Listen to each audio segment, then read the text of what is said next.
Hello student, आज के इस वीडियो में क्लास 6, 7, 8 कंप्यूटर साइंस का चैप्टर नंबर फर्स्ट कंप्यूटर एक परिचय के अभ्यास के प्रश्नों का उत्तर आज की इस वीडियो में करने वाले हैं। तो आप लोग इस वीडियो को शुरू से लेकर अंत तक देखिएगा। आप लोगों को कोई डाउट होता है तो कमेंट सेक्शन के माध्यम से जरूर पूछिएगा। चैनल पे आप लोग नए हैं तो चैनल को सब्सक्राइब कर लीजिएगा। क्लास 8 से रिलेटेड और भी सब्जेक्ट के वीडियो हमने बना रखा है जो आप लोगों को चैनल पे आसानी से मिल जाएगा। तो चलिए अब अपने क्वेश्चन की तरफ चलते हैं। क्वेश्चन आपके स्क्रीन पर आएंगे, आप लोग इसका उत्तर देने की कोशिश कीजिए क्योंकि ये ऑब्जेक्टिव क्वेश्चन है। तो चलिए ऑब्जेक्टिव क्वेश्चन को पहले देखते हैं। फर्स्ट क्वेश्चन का है कि इनमें से कौन सा कार्य हम कंप्यूटर के द्वारा कर सकते हैं। ऑप्शन ए में गाना सुनना, ऑप्शन बी में चित्र बनाना, ऑप्शन सी में खेल खेलना और ऑप्शन डी में उपयुक्त सभी। तो हम कंप्यूटर के माध्यम से गाना भी सुन सकते हैं, चित्र भी बना सकते हैं, खेल भी खेल सकते हैं। तो इसलिए ऑप्शन डी बिल्कुल से यहाँ पे सही बन जाएगा।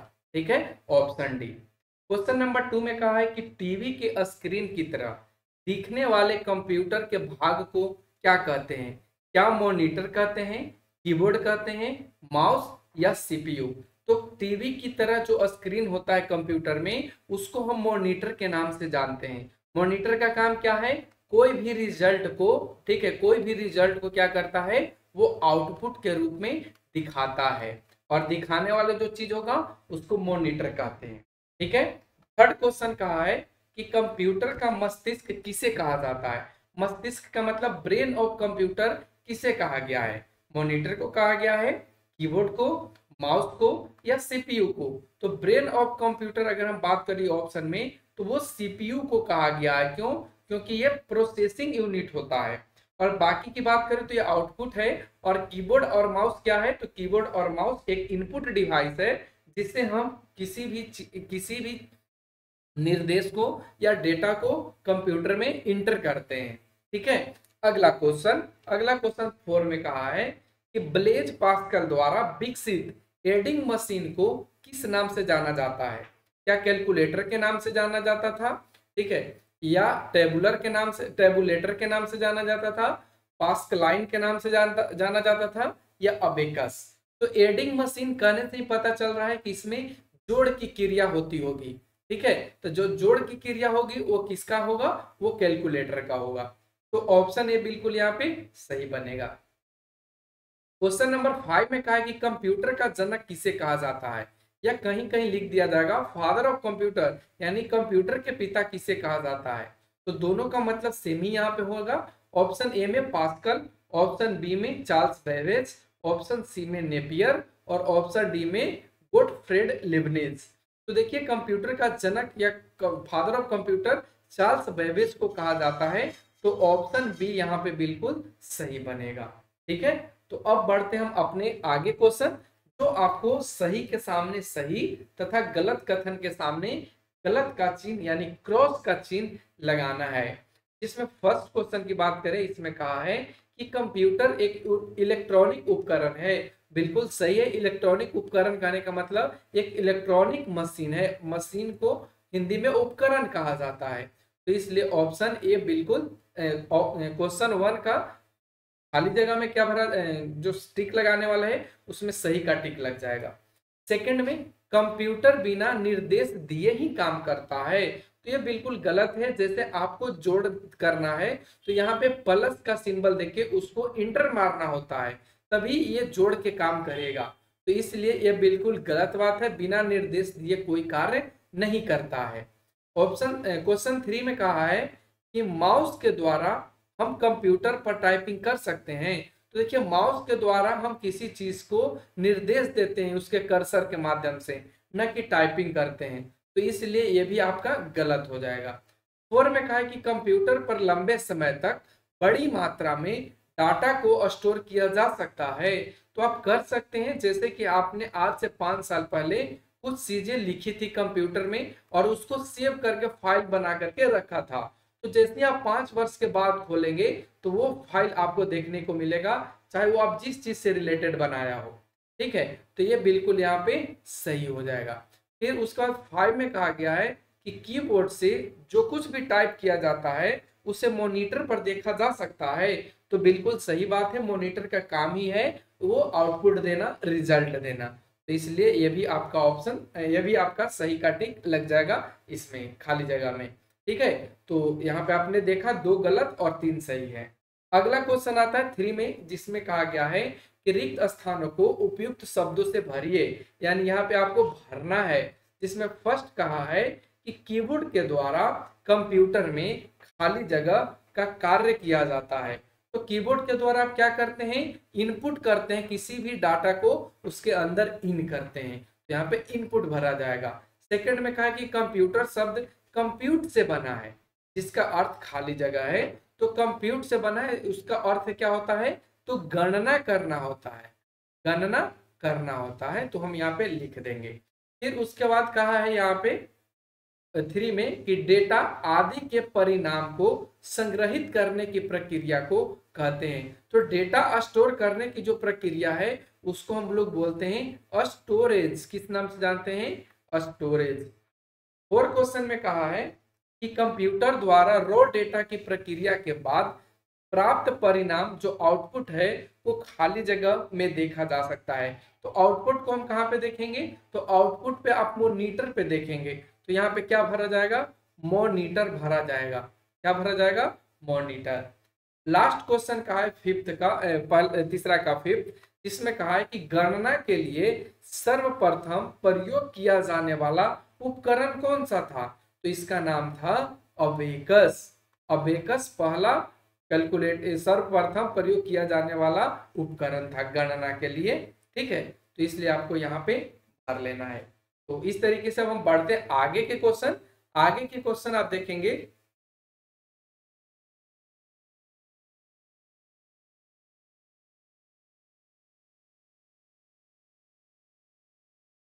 जिसमें क्वेश्चन कहा गया है कि कंप्यूटर को कंप्यूटर सिस्टम क्यों कहा जाता है।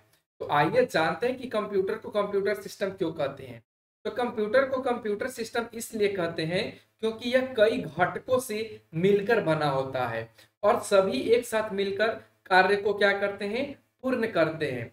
यानी ये अकेला नहीं होता है, इसमें सॉफ्टवेयर होते हैं, सॉफ्टवेयर के कुछ इसमें ऑपरेटिंग सिस्टम होता है, ठीक उसी तरीके से हार्डवेयर होता है और हार्डवेयर में जो इसमें उपकरण लगे होते हैं वो आपको देखने को मिलता है। ठीक है, तो ये सारी चीज मिल करके क्या होता है, कंप्यूटर को कंप्यूटर सिस्टम बनाता है। एग्जाम्पल के रूप में आप देखेंगे input device, central processing unit और आउटपुट डिवाइस। ये मुख्य रूप से आपको यहाँ पे 3 देखने को मिलेंगे, जिसमें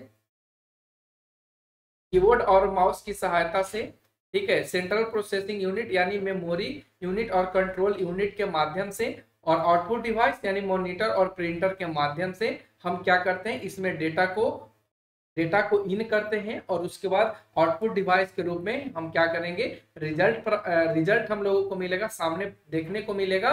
और यहाँ पे सेंट्रल प्रोसेसिंग यूनिट क्या करेगा, उस पर वर्क करेगा और उसके बाद हम लोगों को आउटपुट रिजल्ट देगा। तो आप यहाँ पे समझे कि कंप्यूटर को कंप्यूटर सिस्टम क्यों कहा जाता है। अगला क्वेश्चन है कि कंप्यूटर हमारे दैनिक जीवन में कैसे सहायता प्रदान करता है।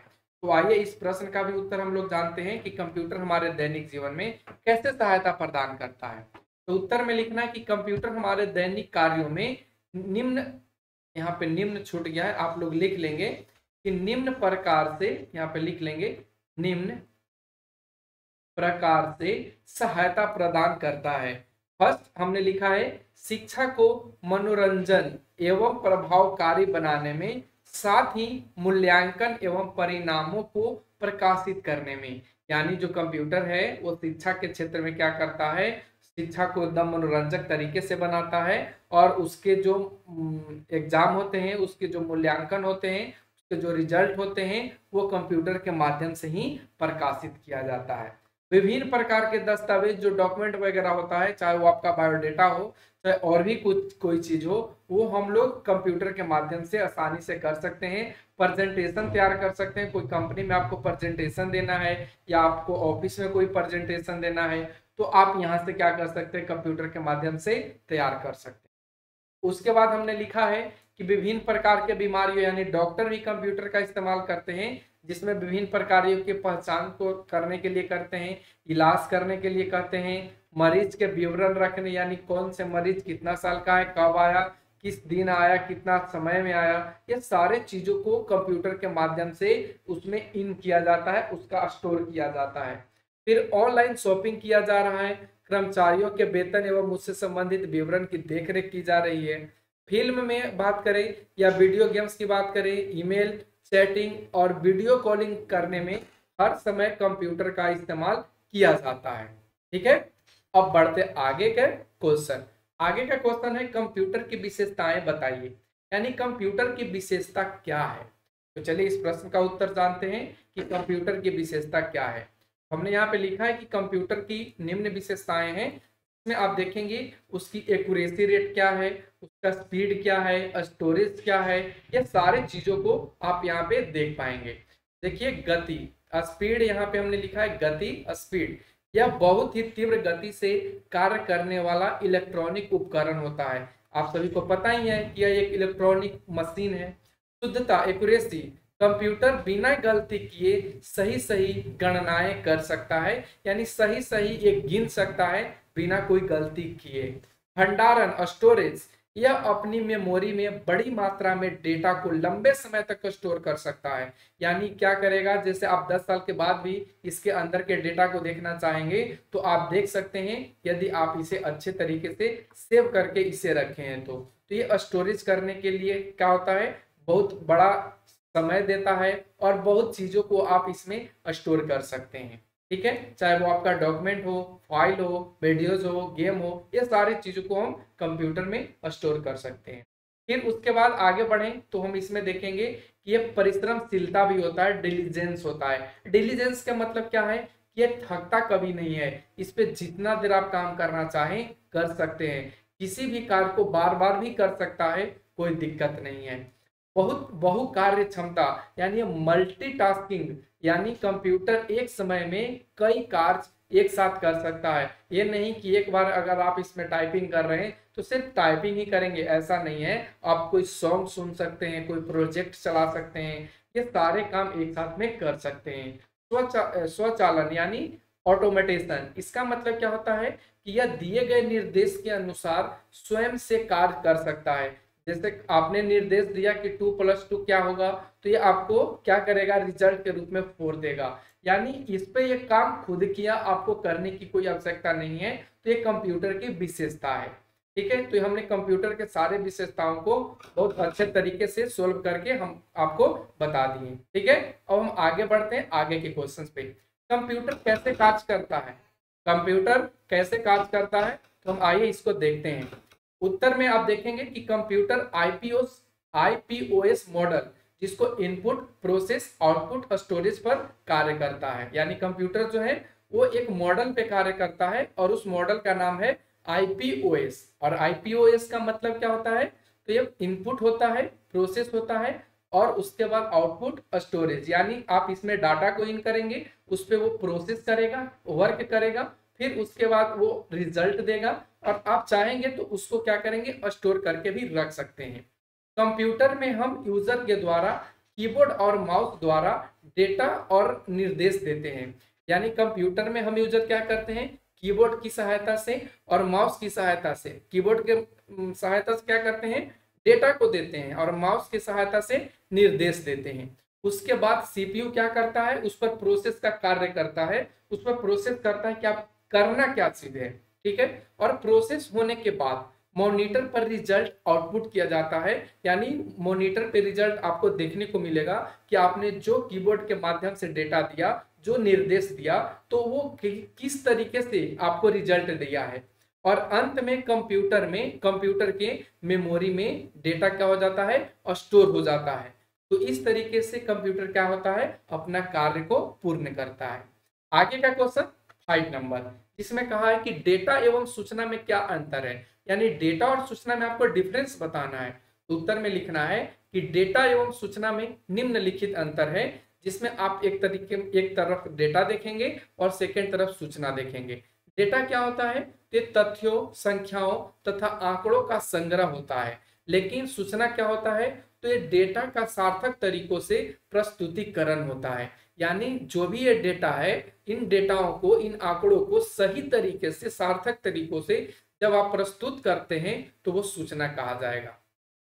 डेटा क्या होता है, तो यह अव्यवस्थित या व्यवस्थित दोनों तरीके से हो सकता है, लेकिन जो सूचना होता है यह अर्थपूर्ण होता है, यानी यह व्यवस्थित तरीके से संग्रह होता है। तो हमने दोनों चीजों को यहाँ पे समझाया, डेटा और सूचना के बारे में। अब बढ़ते हैं आगे के क्वेश्चन, दीर्घ उत्तरीय प्रश्न। तो आइए दीर्घ उत्तरीय प्रश्नों को समझते हैं। तो दीर्घ उत्तरीय प्रश्न का फर्स्ट क्वेश्चन कहा है कि कंप्यूटर के विकास की संक्षिप्त जानकारी दीजिए। तो आइए हम कंप्यूटर के विकास की संक्षिप्त जानकारी देते हैं, जिसमें फर्स्ट यहाँ पे हमने इस तरीके से लिखा है कि कंप्यूटर का विकास गणना करने के उद्देश्य से किया गया था। यानी कंप्यूटर जब आविष्कार किया गया था तो इसका मुख्य कार्य क्या था, गणना करना यानी गिनना। 19वीं शताब्दी में चार्ल्स बेबेज के द्वारा इसका आविष्कार किया गया था। किसके द्वारा किया गया था, तो चार्ल्स बेबेज के द्वारा 19वीं शताब्दी में किया गया था। 1837 में चार्ल्स बेबेज ने एनालिटिकल इंजन का प्रस्ताव रखा, जो एक समान उद्देश्य वाला प्रोग्रामेबल कंप्यूटर का आधार बना। कौन से इंजन, एनालिटिकल इंजन का प्रस्ताव रखा, और यही एनालिटिकल जो इंजन है आगे चल के एक कंप्यूटर का बेस बना। कंप्यूटर के विकास को 5 पीढ़ियों में देखा जा सकता है कि किस तरीके से विकास किया है। तो आप 5 पीढ़ियां देखेंगे। एक पीढ़ियां आपको देखने को मिला पहली पीढ़ी, और इसका जो टाइमिंग रहा है वो 1940 से 1956 रहा है। यानी इसमें अगर हम बात करें पहली पीढ़ी में, तो इसमें वैक्यूम ट्यूब लगाए जाते थे। बहुत बड़ा बड़ा वैक्यूम ट्यूब होता था। एक कंप्यूटर बहुत बड़े होते थे, बहुत ज्यादा महंगा होता था, और ये बिजली की खपत बहुत ज्यादा करता था। फिर उसके बाद कुछ चेंजिंग आया, दूसरी पीढ़ी आई, और दूसरी पीढ़ी 1957 से 1963 में आया। इसमें क्या देखा गया कि ट्रांजिस्टर को आविष्कार कर दिया गया, यानी अब वैक्यूम ट्यूब को खत्म कर दिया गया और उसके जगह पे ट्रांजिस्टर का इस्तेमाल किया गया। और ये कंप्यूटर का साइज अब पहले से छोटा हो गया, और उसके साथ साथ तेज हो गया, और अधिक विश्वसनीय हो गया, थोड़ा सा रेट कम गया। तीसरी पीढ़ी की बात करें तो तीसरी पीढ़ी 1964 से 1971 चला, और इसमें क्या किया गया, और ट्रांजिस्टर को भी हटा दिया गया, और उसके बाद इंटीग्रेटेड सर्किट, जिसको हम लोग यहाँ पे चिप्स के माध्यम, चिप नहीं, इंटीग्रेटेड सर्किट, ठीक है, आईसी यहाँ पे लगाया गया। और उसके बाद कंप्यूटर को और अधिक कम्पैक्ट और सस्ता बना दिया गया। जो पहले यानी सबसे महंगा फर्स्ट जनरेशन में, उससे सस्ता सेकंड, और उसके बाद थर्ड जनरेशन और भी क्या हो गया, सस्ता हो गया सेकंड जनरेशन के अकॉर्डिंग। चौथी जनरेशन में क्या हुआ, तो ये 1971 से 1980 के बीच चला, जिसमें माइक्रो प्रोसेसर के आविष्कार ने व्यक्तिगत कंप्यूटर के विकास का मार्ग प्रशस्त कर दिया। यानी अब यहाँ पे इंटीग्रेटेड सर्किट के जगह पे माइक्रो प्रोसेसर का आविष्कार किया गया। पांचवी पीढ़ी 1981 से अब तक जो चल रहा है वो पांचवी पीढ़ी के अकॉर्डिंग ही चल रहा है, जिसमें कृत्रिम बुद्धिमत्ता यानी ह्यूमन का यहाँ पे दिमाग चला, मशीन लर्निंग और नेचुरल लैंग्वेज प्रोसेसिंग जैसे उन्नत तकनीकों को शामिल किया गया। ठीक है, यहाँ पे क्या किया गया, मशीन लैंग्वेज को, मशीन लर्निंग को, नेचुरल लैंग्वेज को, ये सारे चीजों को इसमें शामिल कर दिया गया। तो इस तरीके से हमने देखा कि कंप्यूटर का विकास किस तरीके से हुआ। अब आगे बढ़ते हैं कि विभिन्न प्रकार के कंप्यूटर की चर्चा कीजिए। तो देखिए इस चैप्टर में, यानी ये जो क्लास 8 है, इसमें आपको कंप्यूटर के चर्चा इस तरीके से नहीं करना है कि ऐसे तो आप लोग पढ़े भी होंगे, जानते नहीं होंगे। ऐसे कंप्यूटर का टाइप होता है, जैसे हम यहाँ पे थोड़ा सा हिंट्स देने के लिए बात करें तो हाइब्रिड कंप्यूटर होता है। ठीक है, हाइब्रिड कंप्यूटर होता है जो इसमें 2 तरीके का होता है, एक एनालिटिकल होता है, तो ये सब यहाँ पे नहीं पढ़ना है। ठीक है, यहाँ पे आपको जो नॉर्मल चीज है कंप्यूटर के प्रकार उसकी बात करना है। तो देखिए हमने लिखा है, आपके बुक में भी लिखा है, आप देख भी सकते हैं कि कंप्यूटर मुख्यतः 3 प्रकार के होते हैं, जिसमें एक आप डेस्कटॉप को देखेंगे, ठीक है, एक आप लैपटॉप को देखेंगे, और थर्ड आप टैबलेट या स्मार्टफोन को देखेंगे। जो आपके पास फोन है वो भी एक कंप्यूटर ही है। डेस्कटॉप क्या होता है, तो वह कंप्यूटर होता है जिसको हम डेस्क यानी मेज के ऊपर रख करके काम करते हैं। अब यहाँ पे आप देख पा रहे हैं ये आपका डेस्कटॉप है। लैपटॉप क्या होता है, तो लैपटॉप का फिगर देख सकते हैं, इसे आप अपने गोद पे, अपने पैरों में, या दूसरे शब्दों में कहें तो ये आप अपने गोद में आराम से रख करके इस पर वर्क कर सकते हैं। तो ये आपका हो जाता है सेकेंड। थर्ड क्या होता है, तो आप इसको अपने हाथ पे लेके चल सकते हैं और इससे काम करते हुए आगे निकल सकते हैं। तो इस तरीके से कंप्यूटर के विभिन्न प्रकार, यहाँ पे एक आपका डेस्कटॉप हो जाएगा, लैपटॉप हो जाएगा, और टैबलेट या स्मार्टफोन हो जाएगा। और तीनों के बारे में आप यहाँ पे आसानी से देख सकते हैं। तो कैसा लगा आज का वीडियो, कमेंट सेक्शन के माध्यम से जरूर बताने की कोशिश कीजिएगा। इसके बाद हम बढ़ते हैं आगे चैप्टर के लिए, चैप्टर 2। और आप लोग चैनल पे बने रहने के लिए चैनल को सब्सक्राइब कर लीजिएगा। Thanks for watching, take care, bye bye.